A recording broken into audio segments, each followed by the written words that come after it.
Erkude Txokarro, hemen zaitugu.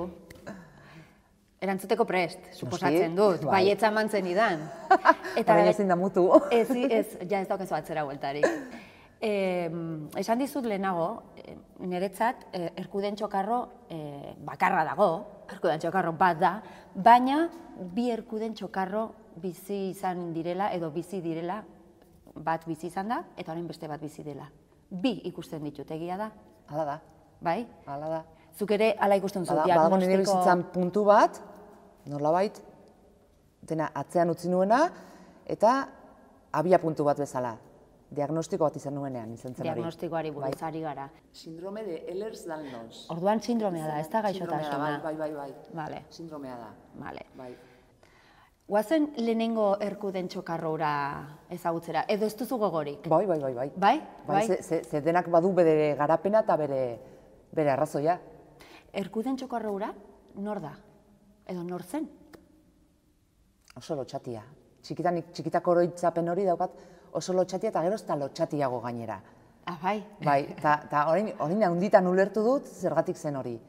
Nolabait, ni ez nintzen besteen moduan ikusten. Ikusten zenun zerbait berezia zenula gainontzekoekiko? Bai.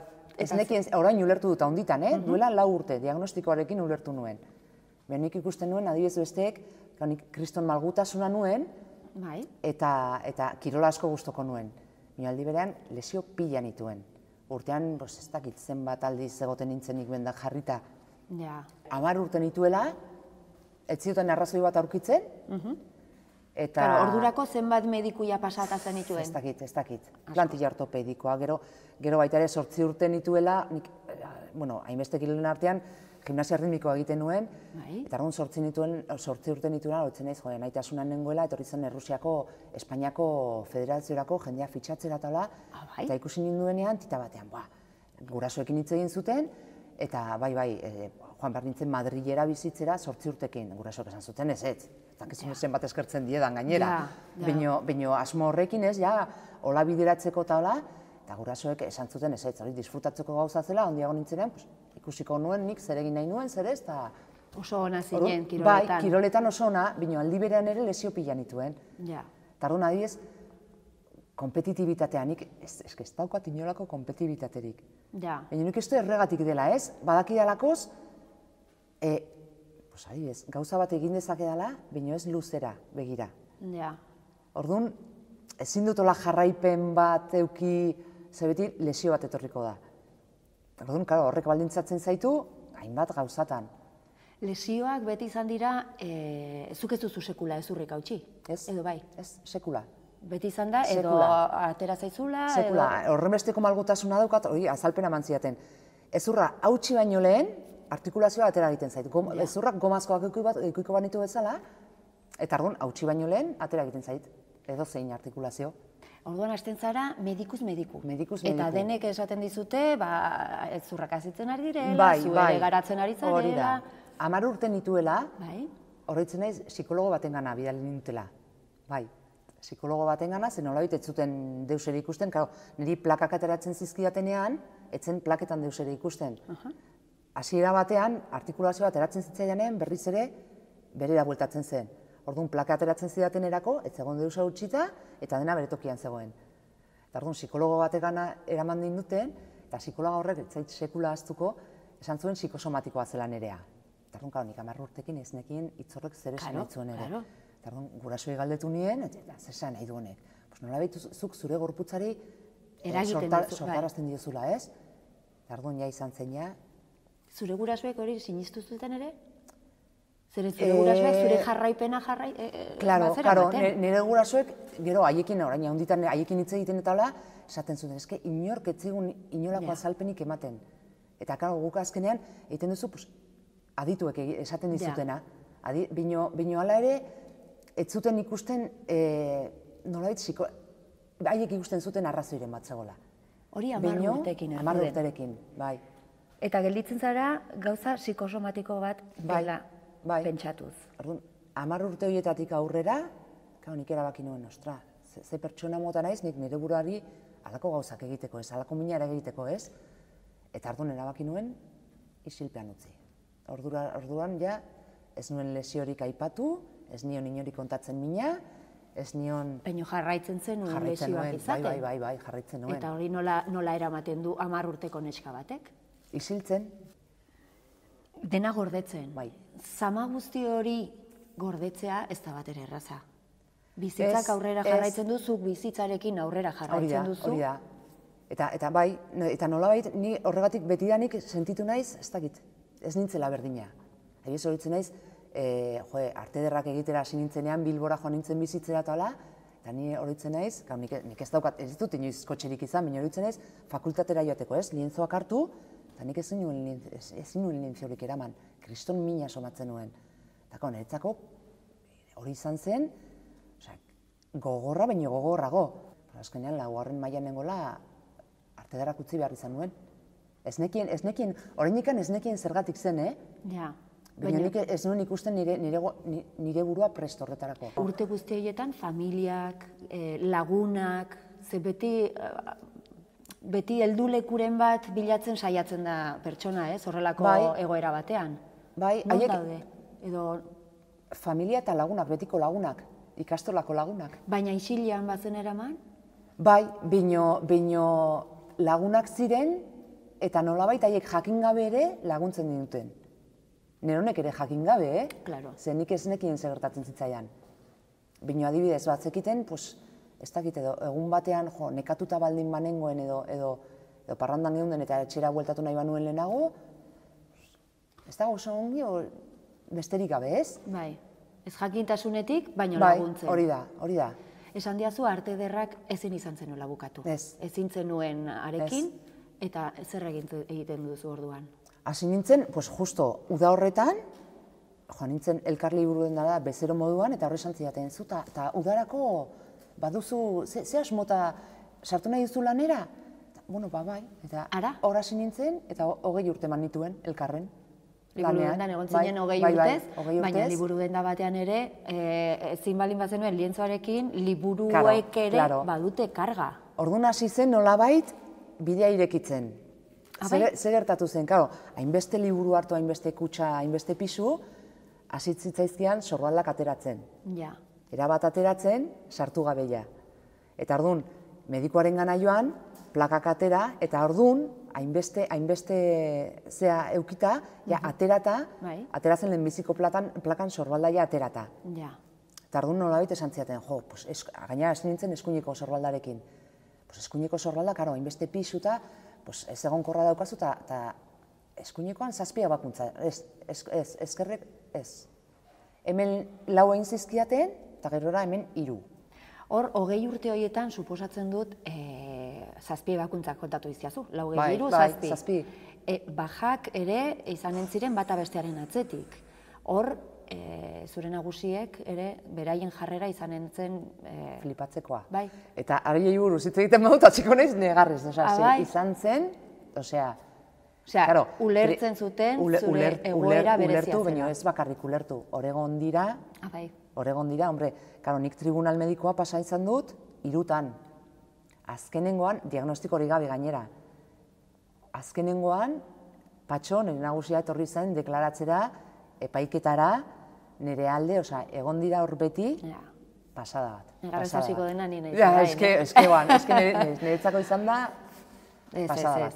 Azkenean lan munduan zaudenean... Itzik gabe, niretzako izan da, kriston babesa. Eta, hasi nintzen ere, dendan ere askotan, egun oso azutik ematen dugu, ez? Eta orduan hasi nintzen, belaunen minez eta hola, eta oroitzen naiz, errebisiotatu bat neukala, sorbaldeekin eta komentatu nion traumatologoari, ez? Belaunean ere somatzen dut, eta begiratu zidan, eta rotula onaino karri zidan. Pentsa. Eta orduan, aurpegiat latu zitzen, eta esan zian, ez binuk, kristonego, ez egon korretasuna daukazu ere belaunetan. Orduan, behidali ninduen belaunen espezialisten gana eta hola, bino, enintzen haien gara iritsi. Zetartean, tribunala pasa aurretik, pasa nintzen a salud laboral, eta orduko inspektoreak esan zen, urteak eta urteak eraman nituen tribunala, errebizioa ez dakizer, berak Javier Cañado, bera izan zen, zure... asmatu zuena. Ordenagailuan jarri zen, eta esan zen, ez bildurrik izan, nik uste hau dela, pantailari buelta ban, eta irakurri nuen sindrome de Ehlers Danlos. Eski irakurtzen hasi nintzen, eta zen nire bizitza kontatuko balute bezala. Bertan ikusten zenuena, zuk sentitzen zenuen guztia. Nire historioa. Esan duzu, Kañada hau, Javier Kañada hau. Pantailari buelta eman zion egunean, hori duela 4 urte izan zen? 4 urte terdi, bai. Eta hor, hasten da beste erkuden hori. Zuk esan duzun, abia puntu hori, ez da? Azteko, pentsatu nuena, ez nago burutik jota. Eta zu gaur egun ama zara. Bai. Eta genetikoa izanik, zuk ere pasa dezakezu. Hori da. Momentuz, jarraipen bat eduki behar dugu, ez baitago frogarik. Orduan da, dena klinikoa. Esaten didate baita ere, nolabait, malgutasuna izan dezaketela, baina ez gaixotasuna. Eta orduan nolabait, zuk ez diezu ikusten adibidezen alabei, zuk izan dituzun sintomak eta? Alabari bai, batzuk bai. Bino ez nauke eskatzen horrek. Ez nauke eskatzen ze oin badakit zer den, berak ere badaki zer den, eta ez dakit, badaki jakinda zer duzun, hain garrantzitsua da zer duzun jakitea, alabak eta semeak badakite. Naiz eta gurpildun aulki batean egon, kirola egin dezaket, bizitza normal bat egin eraman dezaket. Eta orduan, nik badakit horrek ez diela baldintzatuko. Eta hasten zara mundu berri batean. Bai. Ze hasten zara kainera izaten. Lotxatia zen eskaura, hasten da kainera bihurtzen. Ze orain, Erkuden Txokarro oso kainera da. Baina lotxatia jarraitzen izaten dute. Nolabait, horrek ere lagundu zian, denda batean lan egiteak eta horrek ere asko lagundu zen, azkenean jendearekin egon behar duzu, eta bino lotxatia jarraitzen izaten dut. Bueno, orain lotxatia utziko dugu alde batera, eta nik atera nahi dut Erkuden kainera hori. Ze esaten dugu mundu berri batean hasten zarela, hasten zara zure egoera berdinean dagoen jendea ezagutzen, bueno, egoera berdinean, eta gurpildun aulkian dagoen jendea, zeren normalean gurpildun aulki batean dagoen jendea, da, ezin dituelako mugitu, ez zure kasua, justo kontrakoa da. Ez horretan ere arraroa naiz. Ze normalean jendeak esaten du, mugikortasun urriko pertsonak eta, nire mugikortasuna da, gehiago hemen jaitsi eta espagata egin dezaket arazorik gabe. Bueno, ez da momentua ere, ze mendikan orduan jomarko dugu larrieldatara, egin dezaket.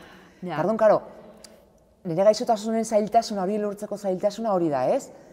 Kau, jendeak ikusten hau igual, ni horretarako ere oso kaskargor naiz, ni badakit aldi batetik nolabaiteko reposoa eraman behar dudala, zenbat eta artikulazioak gutxiago mugitu hobe, baina aldi berean giharrek ere mantendu behar ditut, ze giharrek ere badute bere funtzioa artikulazioak edusteko. Eta nolabait, oreka bat aurkitu behar dut.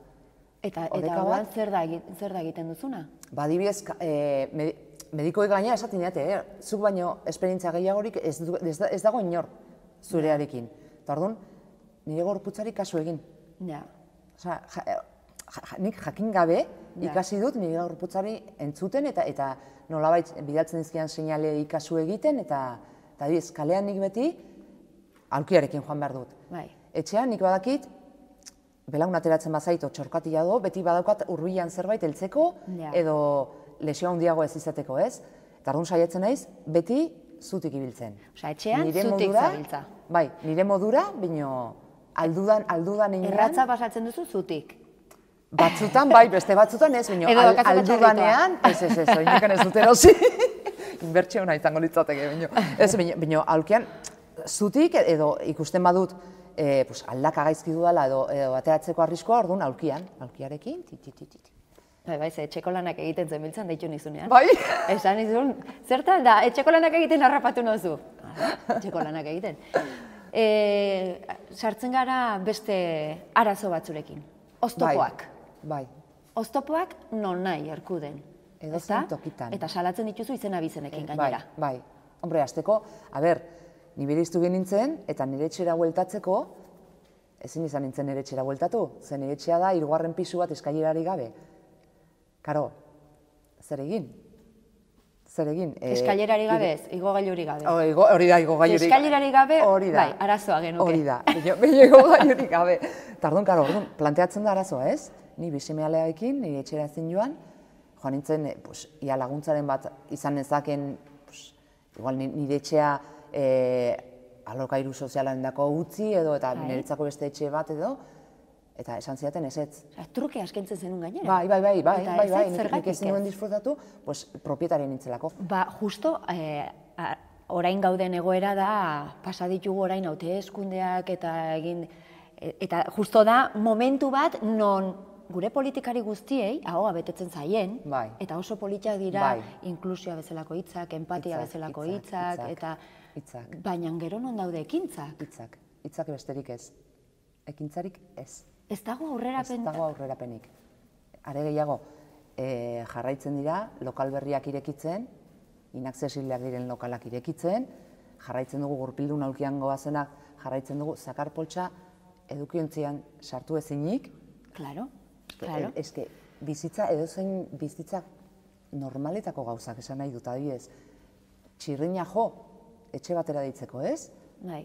Ezin, norbaiten etxera ni joanean, normalen bakizu egiten dudan, makil bat hartu eta makilarekin, taka.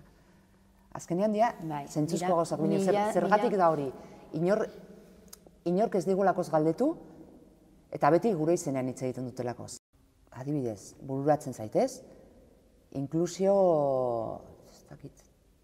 zea bat, departamentu bat, edo, nik egingo nuke, edo, ez dakit, udaletxeko arkitektoa, edo, gauzak testatzeko edo, lan tresna bezala, gurpildun aulkia. Metroa duen moduan, gurpildun aulkia eta testeatzera gurpildun aulkiarekin. Jarri zaite aulkian, eta segi, haber posible den. Ez da besterik. Erkuden, eta orain, nola da, ibili kirolakeko lehendakaria. Bai. Bai, ez? Eta hor, helburuak, ze filosofia mota darama elkarteak? Filosofia, elkarteak berak nolabait, ezintasunaren inguruan eta haien familian eta nolabait eremu guztiak besarkatzen ditu, bai, badugu talde psikologo talde bat, psikologia mailan lan egiteko, badugu baita ere fisioa, baditugu aisialdia garatzeko tala, baditugu eskola, kirol eskolak, kirol egokitua egiteko edo, kirol egokitua esaten zen, kirol egokituaren atzait gustatzen zen, beti esaten dut, inorrez gara eskiekin jaiotzen eskerrak. Egia da, behar dugu, denok behar dugu, bai. Da kirola, oza, niri berdintzait zutik eskiatzea, oserita eskiak, ez? Bai, arrazoi. Eta orduan nolabait, batez niri ibilitik asko gustatzen zaidana da, nolabait autogestiora enfokatuta dagoela. Hau da, gu gara gure alde lan egiten dugunok, esan nahi dut. Badugu zer esaterik, eta besteek nahi baute egingo dute gure alde, baina gu gara gure alde egin behar dugunok, eta guk badakigu ze behar ditugun, guk badakigu ze nora jo nahi dugun, ze kirol egin nahi dugun, zer ez dugun nahi, eta nolabait autogestio hori... Eta lortzen duzue? Ari gara, horretan ari gara. Horretarako egin dituzue mila ekintza? Bai, ekintzak, eta adibidez, badugu kriston arazo ekonomikoa, ez? Katxarroek balio dutenarekin eta, beti ortopedien menpe egotea, ez? Eta orduan nolabait, tailer bat sortu dugu, tailer ortoprotesiko bat, eta hor baditugu, dena gainera, ezintasuna duten gurpildun aulkiekin, guk azkenean guk badakigu ze behar dugun, zer ez dugun behar.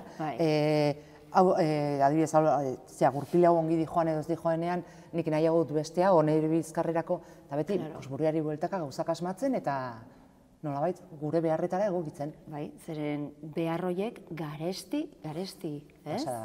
Pasada bat. Adibidez, nik eramaten dudan aulkia ez da niretzako aproposa, inolaz ere, justu kontrakoa, okerrera ni joa honekin, baina karo da, osasun bideak ematen dizuna. Niretzako egokia den bat izateko, nik ezin dut aulki bat erosi. Ezinezkoa da. Eta hori aulkiekin, baina hitz egiten baldin baduzu protesiei buruz adibidez, orduan, zentzu horretan, kirola edo aisialdia da, lujo bat da. Lujo bat da, ze kirola egiteko dozein pertsonak, zapatila batzuk behar baditu edo mendiko botak edo, guk aulki ezberdin bat behar dugu. Bereziak. Orduan, ibilin adibidez, badugu alokatzeko aukera. Bazkide eginda, badugu janbaik hartzeko aukera, edo atletismo aulkia hartzeko aukera, edo padelean ibiltzekoa, edo... Etxean seme alabek esango zizuten, nik ere horre bili nahi dut. Enbidia pixka bat eman entzenien ere bai. Esaten dut, are gehiago, Lizar txikiago zenean, hemen eramaten nuen eserita, gero pasatzen hona, eta orain hemen esertzen dut, eta berak gidatzen dut, eta bai, oso barneratuta dute, azkenean, etzaile arraro egiten. Etzaile, ez?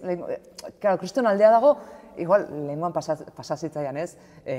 Erosketak egiten nengoela haiekin, oso eske grazia handia eman zidan, ze aur bat entzun nuen, batean, aita, begira, amaba gurpildun aulkian. Ui? Grazia eman zidan, zesan, joe, karo, aurronek, igual beti ikusitu pertsonalduagoak edo gurpildun, hori, ama bat gurpildun aulkian. Eske bitxiena izan zen, aitaren erreakzioa, iso entzungo dizuta. Ui? Tardun, aurrak begiratu ninduen. Aurrak etzun gezurrik esan? Karo, horrekin flipa, eta jarrera horrekin esatzen zu, karo. Ze pentsatuko du aurronek? Ezin dela hori esan? Ze lanketa daukagun adin tarte batekoek, ezta? Bai, ze askotan, ibiliko egin eta askotan eskoletara eta joten gara hitzaldiak ematera eta alako gozak. Horrekin hitz egiten duzu eta gozada bata. Ez dute filtrorik, dena naturalki galdetzen dizute, dena azaltzen dizut, ulertzen dute, arazorik gabe.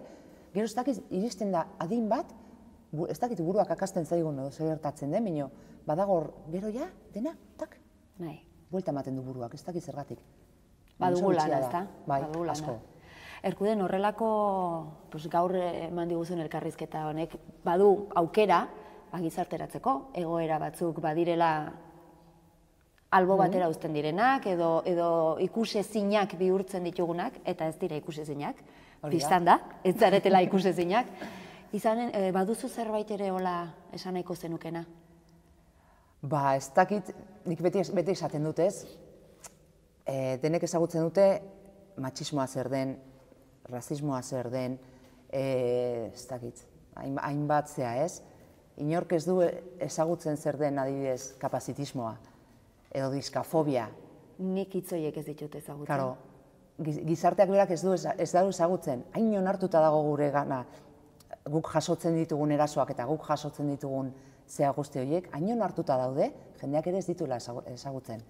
Nik adibidez, matxismoa jasan dezaket, xenofobia jasan dezaket, nire hizkuntzaren gatik edo jasan dezaket, baina nik jasaten dudan lehenbiziko erasoak pertsona moduan, da ezintasun bat izateagatik. Gero gainontzekoa guztia gehitu egiten da. Baina hau izateagatik, edo hanka bat falta izateagatik, edo itxu izateagatik, hori da jasotzen dugun lehenbiziko erasoa. Eta okerrena da, onartuta dagola, eta inori ez dio eta entzurik deitzen, normaltasun osoz dago ikusita. Orduan horri eman bar diogu buelta. Eta emango diogu. Emango diogu. Zu bezalako jendearekin bai. Ni bezala eta asko gaude, asko. Azkeneko galdera. Ikusten zaitut beti irri batekin. Zuretza momentu honetan, zer da bizipotza? Zer ematen dizu? Ez dakit. Edo zer gauzak ikusten dudanez? Paseo bat ematea, o gauza txikiak. Horretan bai, ez dudala inolako biharamunean ez dut inoiz pentsatzen. Biharamuna da, gaur da, ez da? Ez dakit hemen egongo naizen ere. Nik ere ez, Baina hori esan behar nizun, ez nik, ez inor. Nik ere ez. Esan nahi dut, eta orduan, orain elkarrizketarekin bukatu eta izozki bat hartuko dut, adibidez. Horrek biziko ematen dit, horregatik, esan nahi dut, gauza txikiak, ez dakit. Bai. Zu bai ematen duzula bizipotza, oso ongi. Bai. Indarra bai, eta eman dizkiguzu ere egin beharrak, jarri dizkiguzu etxeko da. Asko daude, asko daude. Eskerrik asko. Zuri.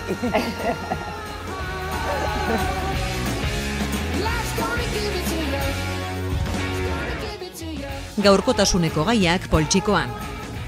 Aldizkaria ostiralero doan eskuko telefonoan eta tabletan. Deskargatu aplikazioa.